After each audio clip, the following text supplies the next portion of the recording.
반갑습니다. 타임 레버리지.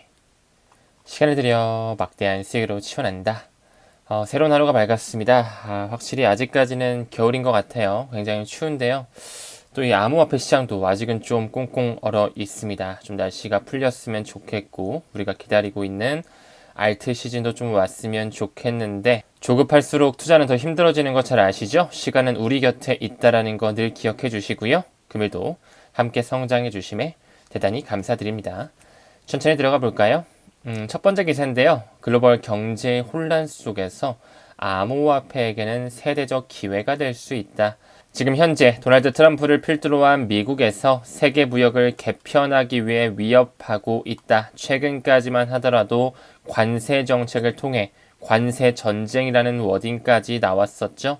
많은 경제 지표들 역시 아직까지는 물가가 조금 높은 것으로 보여지면서 3월에 있는 FOMC 회의 금리가 동결될 것이라는 시사점으로 보여지고 있는데요. 경제는 많이 혼란 속에 있지만 지금 뒤에서 중앙은행들은 시장에 유동성 공급을 준비하고 있다라는 이런 상황이 합쳐지면서 세대적 기회라고 이야기를 하고 있습니다. 저 또한 지금 현재는 유동성이 굉장히 메마른 상태이지만 뒤에서는 TJ 잔고가 서서히 풀리고 있고요. 미국 10년물 금리의 하향 안정화를 위해 노력하고 있다라는 거, 석유 생산량의 증대와 전쟁 이슈의 마무리가 다가와지고 있다. 준비되어지고 있는 이슈들이 암호화폐에게는 굉장히 긍정적으로 불어닥칠 거라고 생각을 하고 있습니다. 비트와이즈 CEO 다시 한번 나와서 올해 더 많은 기업이 비트코인을 매수할 것을 전망하고 있거든요.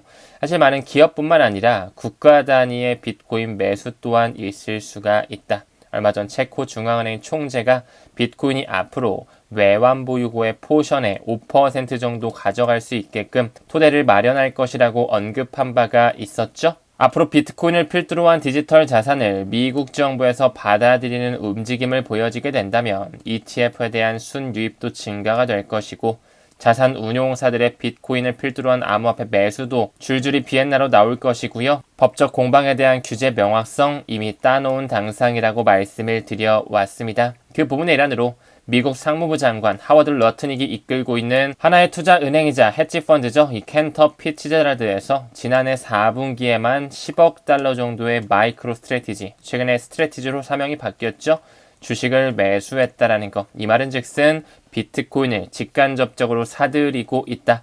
이 캔터 피츠제랄드를 이끌고 있는 미국 상무부 장관 하워드 러트닉 같은 경우는 지금 미국 정부를 기반으로 한 국포 펀드를 만들기 위해서 미국의 재무장관 스콧 베센트와 머리를 맞대고 있다. 두 인물 모두 다 마이크로 스트래티지의 주식뿐만 아니라 비트코인에 대한 현물 ETF 보유하고 있기 때문에 그들이 출범시키는 미국의 국포 펀드의 자금이 암호화폐 시장으로 충분히 들어올 수 있다라고 생각한다. 이렇게 좀 전달드렸었죠.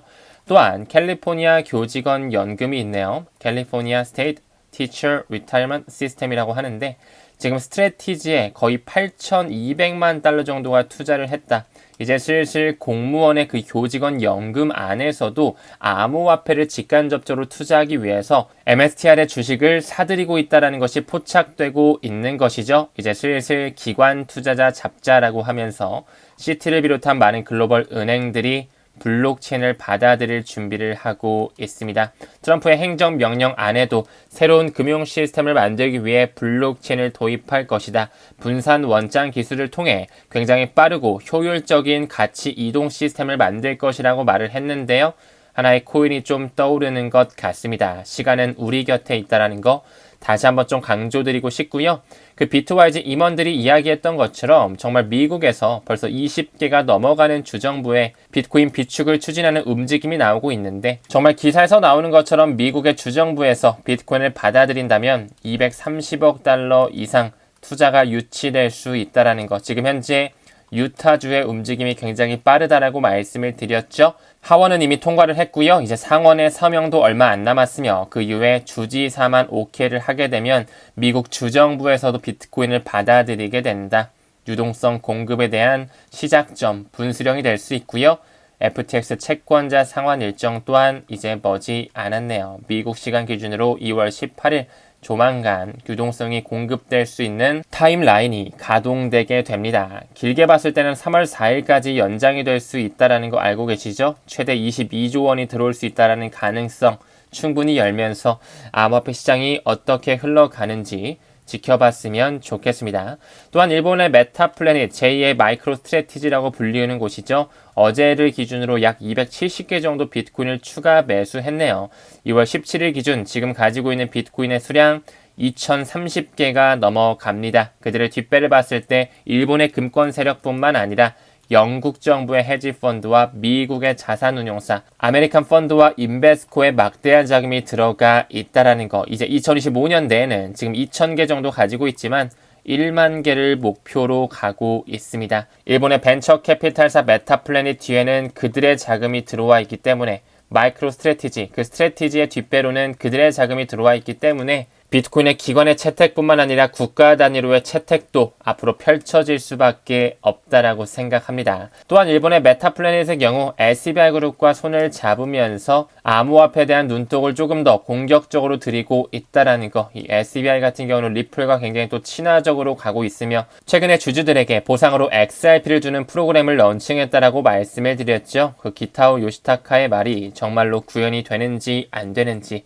일본 오사카를 필두로 한 엑스포 또한 그렇게 머지 않았습니다. 지금 현재 경제가 굉장히 혼란스럽지만 S&P 500 지수는 다시 한번 사상 최고치를 근접하고 있네요.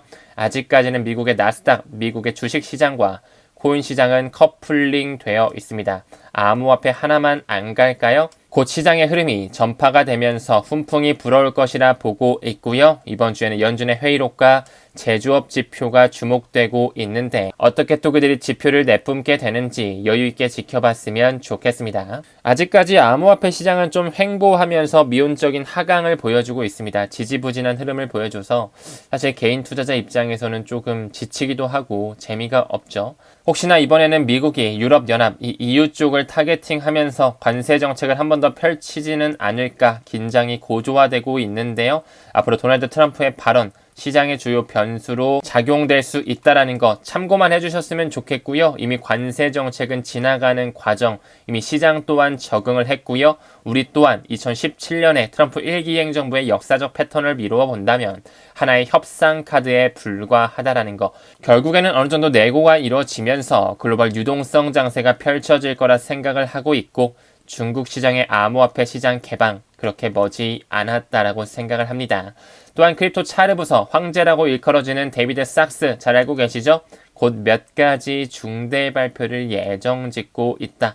어떤 얘기가 나오게 될지 조금은 기대감을 주는 기사로 보여지는데요. 사실 크립토 차르 부서가 신설이 되고 데이비드 삭스의 첫 인터뷰 때 비트코인을 뭔가 받아들이지 않을까라는 기대감이 있었지만 우리는 조금 더 타당성에 대해서 조사해 볼 것이다. 교육 쪽에 포커스를 맞춰서 국회의원들에게 정보를 제공할 것이며 규제 완화에 대해서 노력할 것이다. 이렇게 조금 뜨뜻미지근한 반응으로 말했다 보니까 시장이 실망한 이력 또한 있죠.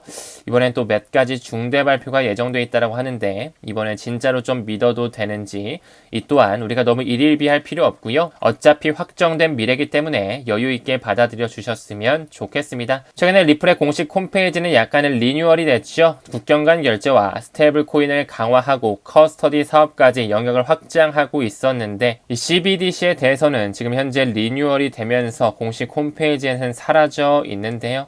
약간의 눈치를 보고 있는 듯한 느낌도 좀 들고 규제에 대한 명확성을 온전하게 가져오기 위해 혹은 IPO를 완전하게 안정적으로 이룩하기 위해 지금 현재 도널드 트럼프가 반대하고 있는 연준의 제롬 파월이 반대하고 있는 재무부 장관 스콧 베센트가 반대하고 있는 CBDC의 섹터를 잠깐 좀 빼놓지 않았을까? 하지만 변한 건 아무것도 없습니다. 결국에는 국경 간 결제, 송두리째 바꿀 것이며 그 CBDC의 세상이 도래한다라는 것, 리플 네트워크의 세상이 도래한다라는 것과 일맥상통하고요. 브릿지 자산으로 XRP가 소각된다라는 것, 가치의 인터넷은 리플로서 이루어지게 될 것입니다. 또한 최근에 트럼프 행정부 시절에 백악관 경제자문위원회 소속이었던 이 케빈 헤셋이라는 사람이 연준과 함께 정기적으로 회동을 하고 있다는 모습이 포착되고 있는데요. 금리 인하에 대한 기대감이 여전히 불고 있으면서 우리는 그 세력들의 뒷단에서의 행동을 알고 있기 때문에 영내포 잔고가 2022년 이후에 최저치를 보여주고 있고 TGA 잔고가 점점 빠지고 있다는 것, 시장의 유동성이 조금씩 공급이 되어지고 있고요.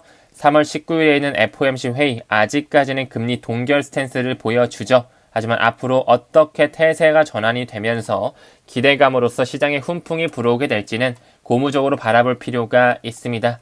어제 기사인데요. 이제 도널드 트럼프가 러시아 대통령 이 푸틴과 만남 곧 이뤄질 것이다. 우크라이나까지 협력을 하면서 이 전쟁에 대한 시나리오가 마무리되기 위해서 조금씩 움직여지고 있다라는 거. 어느 한순간의 분위기는 180도 바뀔 수가 있습니다. 다음 기사 봤을 때 리플 나오면서 XRP 레저의 이제 자동화 마켓 메이커 안에 클로우백 기능이 들어가고 있다. RLUSD의 유동성 또한 계속적으로 확장이 되면서 지금 현재 1억 2천만 달러가 넘게 시장 캐파시티가 커지고 있거든요. 일단 넘어가기 전에 클로우백에 대한 개념부터 꼭 알고 가셔야 될 것 같은데요. 우리가 국경 간 결제에서 리플렛을 활용할 때 A에서 B로 보낸다고 했을 때 실수로 A에서 C로 보냈을 때 자금을 다시 회수하는 그런 기능이 이 클로우백이라고 하는 기능이거든요. 이 기능이 자동화 마켓 메이커에 탑재가 됐다라는 것 자체는 디파이에 대한 유동성이 확대될 수 있는 기대감을 줄 뿐만 아니라 앞으로 이 사기 피해라든지 불법 거래 방지를 위해 규제 준수 또한 강화할 수 있다라는 거. 어떻게 보면 진짜 은행에서 받아들일 수밖에 없겠다. 왜 XRP 레저에 이 토큰 회수 기능 클로우백이 도입이 됐는지 전통금융에 입혀지려면 어느 정도 안전장치 또한 필요할 수밖에 없겠죠. 굉장히 중요한 이슈로 바라볼 필요가 있고요. 지금 현재 RLUSD는 이 XRP 레저의 생태계와 이더리움 메인넷 이 두 가지 레이어 1 위에서 공급이 되고 있다라는 거. 앞으로 더 많은 RLUSD의 공급량이 터지면서 법정 화폐뿐만 아니라 스테이블 코인과 암호화폐도 자유롭게 이동될 수 있는 토대는 반드시 다가올 거라고 생각하고 있습니다. 아직까지 리플과 SEC의 소송 완전히 끝나진 않았지만 SEC의 움직임이 범상치가 않죠. 태스크포스로서 바이낸스의 소송을 중단시켰다. 컴벌랜드의 기각 요청을 허용해줬다라는 거. 서서히 그들이 꽉 잡고 있었던 시장에 대한 규제를 풀어주는 듯한 움직임이 보여지고 있습니다. 이제 알트코인에 대한 골든 크로스 또한 머지 않았기 때문에 우리가 불장을 한번 천천히 기다려볼 필요는 있을 것 같고요. 한 트위터에서 말하는 것처럼 이제 알트코인 신호들이 서서히 잡히고 있다라는 거 점진적으로 지켜보면서 우리가 집중적으로 모아가는 코인의 수량 천천히 모아갔으면 좋겠습니다. 반드시 비트코인의 도미넌스가 쭉 빠지면서 이더리움을 필두로 한 글로벌 메이저 코인이 폭발하는 시기는 도래한다라는 것, 변한 건 아무것도 없습니다. 금일도 끝까지 시청해주시면 대단히 감사드리고요. 오늘은 여기서 좀 마무리 짓도록 하겠습니다. 우리는 모든 면에서 점점 더 좋아지고 있습니다. 감사합니다. 성투합시다.